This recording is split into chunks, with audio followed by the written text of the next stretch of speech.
धीरे बोलो, कोई सुन न ले। यह बात हम सबके कानों में पड़ी होगी और हमारे मुंह से निकली होगी, लेकिन सोचने की बात यह है कि यह वाक्य कब कब हमारे मुंह से निकलता है और कब कब हमारे कानों में पड़ता है, क्योंकि ऐसे कम ही गुप्त राज होते हैं जो हम दूसरों के कानों में पढ़ने नहीं देना चाहते हैं। अक्सर परिवार में अशांति का कारण हम स्वयं ही होते हैं।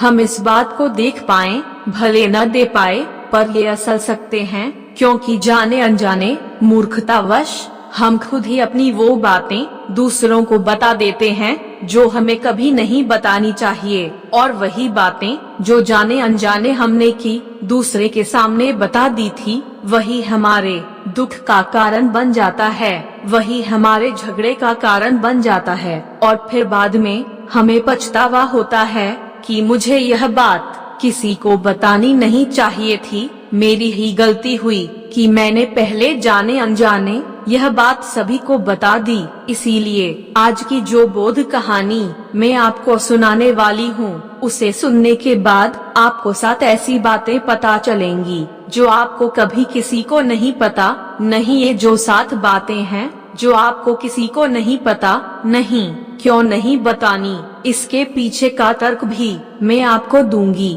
और इन 7 बातों के अलावा अगर आपको लगता है कि कोई बात ऐसी है जो मुझसे छूट गई या मैं नहीं बता पाई, तो कमेंट सेक्शन में जरूर बताना। इससे पहले कि आप इस बोध कहानी में खो जाएं, इस चैनल को सब्सक्राइब जरूर कर लें। तो चलिए कहानी शुरू करते हैं। एक समय की बात है, एक नगर में रिंकू नाम का एक युवक रहता था। वह युवक बहुत गरीब था, कुछ पैसा नहीं था, उसके पास 2 वक्त की दाल रोटी भी बड़ी मुश्किल से उसको नसीब होती थी। किसी काम की तलाश में दिन रात खोज करने पर भी उसे कोई काम नहीं मिल रहा था। फिर एक दिन उसने अपनी पत्नी के सामने अपनी सारी समस्या बता दी। उसने अपनी पत्नी को कहा कि मैं जिस जगह भी काम मांगने के लिए जाता हूँ, तो हर कोई मुझे यह कहकर काम नहीं देता है कि हमारे यहाँ काम की जरूरत नहीं है। मैं काम की तलाश कर कर के थक चुका हूँ। मुझे समझ नहीं आता कि मैं तुम लोगों का पेट कैसे भरूंगा, अपने बच्चों को कैसे पालूंगा, और यह चिंता मुझे दिन रात खाए जा रही है। यह सुनकर उसकी पत्नी ने कुछ सोचकर कहा कि तुम एक आदमी के पास एक बार ही काम मांगने के लिए जाते हो, और जब वो काम नहीं देता तो तुम दोबारा उसके पास जाते तक नहीं हो। अगर तुम्हें उनसे काम लेना है तो तुम्हें हमदर्दी जताने होगी, तुम्हें उनसे हमदर्दी हासिल करनी होगी, अपनी गरीबी दिखानी होगी, ताकि वो लोग तुम्हारी मजबूरी समझकर तुम्हें एक काम पर रख लें। इसीलिए शर्म मत करो, उन्हें अपनी मजबूरी बताओ, अपनी गरीबी हटाओ, और इसी उपाय से तुम काम पा सकते हो। यह बात रिंकू के मस्तिष्क में बैठ गई और अगले दिन काम मांगने के लिए वह उसी सेठ के पास जा पहुंचा जहां पर एक दिन काम मांगने के लिए गया था। लेकिन इस बार उसने हाथ जोड़कर उस सेठ से प्रार्थना की, उससे विनती की कि वह बहुत गरीब है और उसे काम की बहुत आवश्यकता है। वह जो कुछ भी उसे देंगे उसमें संतुष्ट हो जाएगा, पर कृपया करके मुझे अपने काम पर रख लें। उसकी यह हालत देखकर सेठ ने उसे अपने यहाँ काम पर रख लिया। वो रोज वहाँ पर काम पर जाने लगा। अंदर ही अंदर वह खुश तो था कि उसे काम तो मिला, लेकिन उसे वेतन दूसरे लोगों से कम मिलता था। वही काम जो दूसरे लोग कर रहे थे, उन्हें ज्यादा वेतन मिल रहा था और इसे कम वेतन मिल रहा था। जब इस बारे में उसने अपनी सेठ से कहा तो सेठ ने कहा कि देखो भाई, तुम्हें काम की जरूरत थी, मैंने तुम्हें काम दिया, मेरा धन्यवाद करने की बजाय तुम मुझसे शिकायत कर रहे हो, ये कैसी भलमनसाहत है। यह सुनकर रिंकू वहीं पर चुप हो गया। बात कहीं ना कहीं सच ही थे।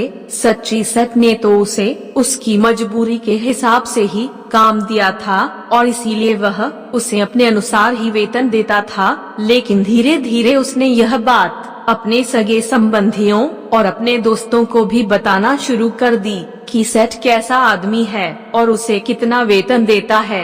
समय बीतता रहा और रिंकू पूरी लगन के साथ अपना काम करता रहा, लेकिन अब परिस्थितियां बदलने लगी थी।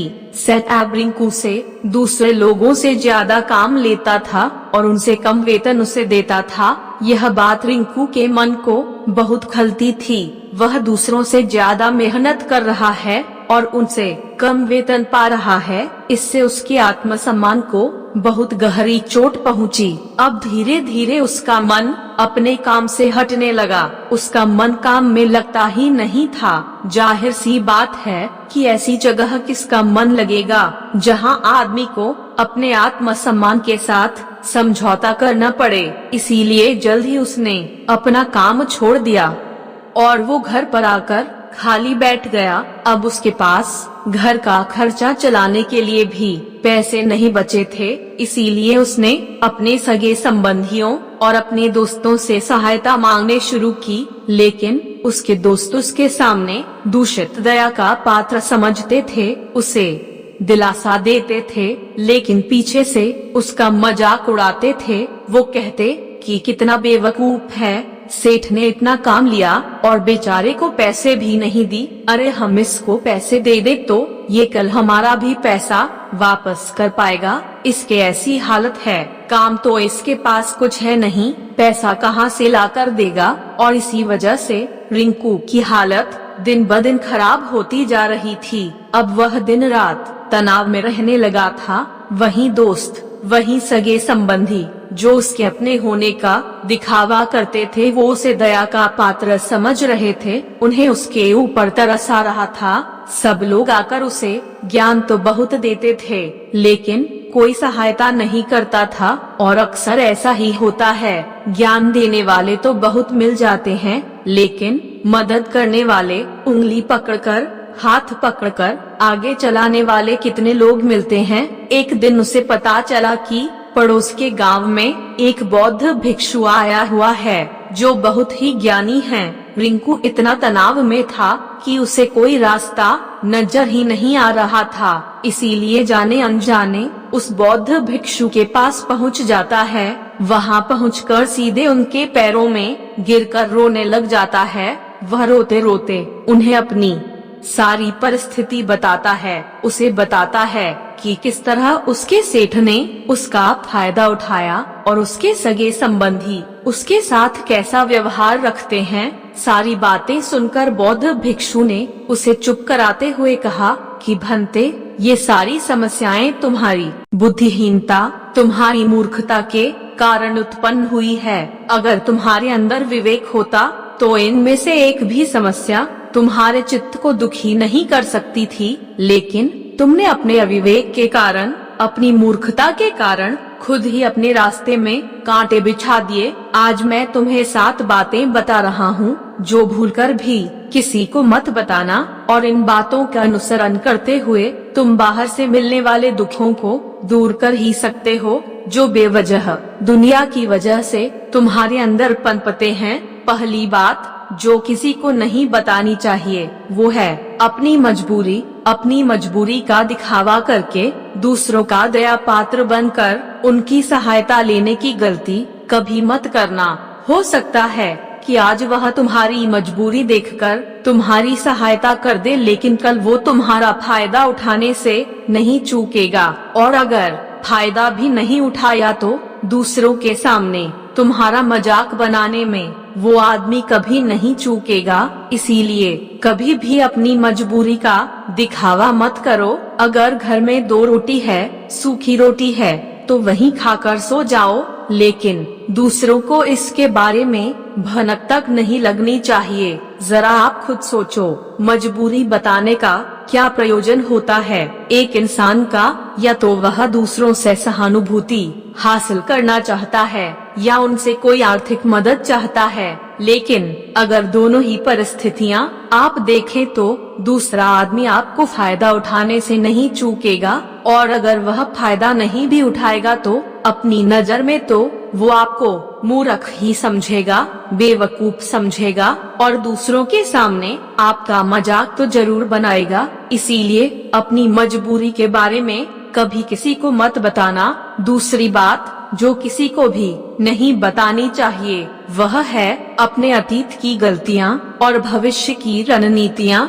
जरा सोचो कि अगर हम अपने अतीत की गलतियाँ किसी दूसरे को बताते हैं तो उसका क्या प्रभाव होगा। वो गलतियाँ ठीक तो नहीं की जा सकती, जाहिर है, तो उन्हें बताने का क्या प्रयोजन है। अगर बताते हैं आप अपने अंधेरे पक्ष को खुद दुनिया के सामने बता रहे हो, खुद अपनी गलतियाँ दूसरों के सामने बता रहे हो। इससे उस आदमी की नजर में आपका एक चरित्र गठित हो जाएगा और वह भविष्य में हमेशा आपको उसी नजर से देखेगा। इसीलिए किसी भी आदमी की नजर में अपना चरित्र गठित मत होने दो और जरा सोचो कि आप व्यर्थ में ही अपने भविष्य की रणनीतियाँ दूसरों के सामने बता रहे हो। जो लोग आपके काम का हिस्सा ही नहीं हैं, उनके सामने अपनी भविष्य की रणनीतियाँ अपनी देंगे आंकने का क्या फायदा। वो लोग आपकी सहायता तो नहीं करेंगे, लेकिन आपके भविष्य की रणनीतियों में बाधा जरूर बन सकते हैं। आप खुद अपने विवेक का इस्तेमाल करिए और सोचिए कि आपके साथ भी ऐसा हुआ है कि आपने अपनी भविष्य की रणनीति किसी को बताई हो और वो कामयाब ही ना हुई हो। जरूर हुआ होगा, जरा गौर से सोचिए। तीसरी बात जो किसी को नहीं बतानी चाहिए वो है अपने घर की बातें। जो भी हमारे घर के अंदर आपस में बातचीत होती है, हमारे माँ बाप के साथ, हमारी पत्नी के साथ, हमारे बच्चों के साथ, वह अपने परिवार तक ही सीमित रहनी चाहिए। अगर आप इन बातों का दूसरों के सामने ढिढोरा पीटते हो तो दूसरों को आपके घर में घुसने का एक मौका मिल जाता है और वो इसका फायदा उठाने से कभी नहीं चूकेंगे। वो आपके परिवार के सदस्यों को आपसे दूर लेकर जाने की कोशिश करेंगे। अक्सर ऐसा होता है, हम समाज में देखते हैं कि हम घर के झगड़ों को कम करने के लिए उन झगड़ों को अपने पड़ोसियों और दूसरे सगे संबंधियों को बता देते हैं, लेकिन इससे आपको सहायता कभी नहीं मिली होगी, बल्कि आपके घर की लड़ाई झगड़े और ज्यादा बढ़ गए होंगे। उन्हें जाहिर है वह बढ़ेंगे। अगर आप अपने माँ बाप की बात दूसरों को बताएंगे तो आपके माँ बाप को बुरा लगेगा ही कि हमारा बेटा हमसे बताए बगैर दूसरों को यह बातें बता रहा है। इसीलिए अपने घर की बातें और अपने घर की लड़ाई झगड़े किसी के सामने मत बताना। अगली बात जो मैं आपको बताने जा रहा हूँ, जो किसी को नहीं बतानी चाहिए, वो सुनने पर बहुत अजीब लग सकती है, लेकिन उसका सत्य भी मैं आपको एक तर्क के माध्यम से दूंगा। मैं कहता हूँ कि अपनी आमदनी किसी को मत बताना। अब अपनी आमदनी न बताने के पीछे क्या प्रयोजन हो सकता है। जरा सोचिए कि आप अपनी आमदनी अपने दोस्तों को बता देते हैं तो जब आपके दोस्तों को जरूरत पड़ेगी तो वो सिर्फ आपको ही याद करेंगे, क्योंकि उनको पता है कि अगर आपकी आमदनी ज्यादा अच्छी है तो आप ही उनकी मदद कर सकते हैं और इसीलिए ज्यादा लोग आपसे सहायता मांगेंगे। और जब आप उनकी सहायता नहीं करेंगे तो सोचेंगे कि इस आदमी के पास पैसे हैं, मेरी सहायता कर सकता है, लेकिन ये सहायता कर नहीं रहा है और इसीलिए आपकी आमदनी आप दोनों दोस्तों के बीच एक झगड़े का कारण हो सकती है। कम आमदनी होगी तो लोग मजाक उड़ाएंगे और ज्यादा होगी तो सहायता मांगेंगे, तो अपनी आमदनी बताने का कोई प्रयोजन नहीं है। अगली बात जो मैं आपको बताने वाला हूँ उसे अपनी गांठ बांध लेना और किसी को यह बात मत बताना।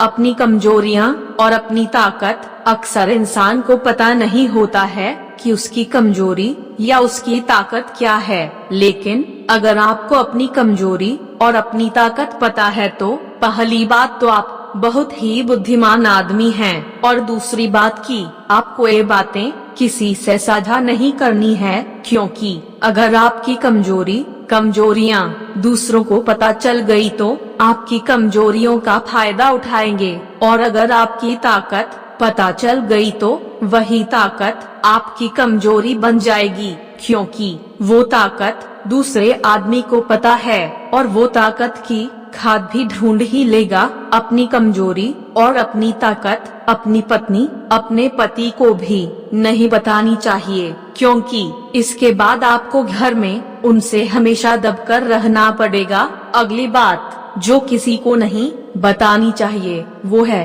अपने मित्र और अपने शत्रु।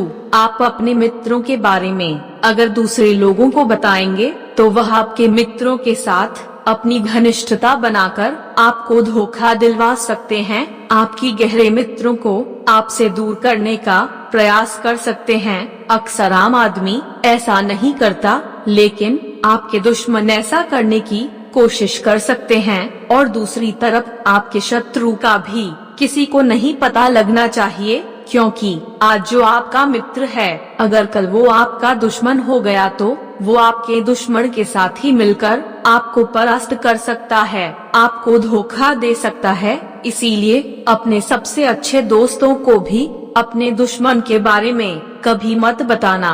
अगली और आखिरी बात कहना चाहता हूँ कि जब तुम दान करते हो तो दान के बारे में भी किसी को मत बताना, नहीं तो दान करना व्यर्थ हो जाता है, बेकार हो जाता है। जब आप अपने दान का ढिंढोरा पीटते हो तो आप यह बता रहे हो कि मैं कितना बड़ा आडवाणी पुरुष हूँ, और यह आपके अंदर एक अहंकार निर्मित करेगा। इसीलिए दान गुप्त रूप से किया जाए उतना ही अच्छा होता है, उतना ही फलदायी होता है। जब आपका बायां हाथ दान कर रहा हो तो दाएं हाथ को बिना पता चले कि बायां हाथ दान कर रहा है। ये 7 बातें जो बौद्ध भिक्षु ने रिंकू को बताए, इनमें संसार के सभी सिद्धांत छिपे हुए हैं। इन बातों का अनुसरण करते हुए आप अपने घर में सुख शांति बना सकते हैं और घर के झगड़े हमेशा के लिए दूर कर सकते हैं। आप इन बातों के बारे में अपने विवेक से भी सोचेंगे तो आपको ये बातें सच मालूम पड़ेगी। और हमारा कहानी सुनाने का मकसद यही है कि आपका विवेक जागृत हो। आप खुद उन बातों के बारे में सोचें जो हम आपको बता रहे हैं, और अगर हम गलत हैं तो आप कमेंट सेक्शन में वो बात जरूर बताएं जिस पर हम गलत है। तो दोस्तों, कैसी लगी कहानी कमेंट सेक्शन में जरूर बताना, और अच्छी लगी तो इस चैनल को सब्सक्राइब जरूर कर लेना। तो मिलते हैं अगली कहानी में, तब तक के लिए अपना ख्याल रखें। धन्यवाद।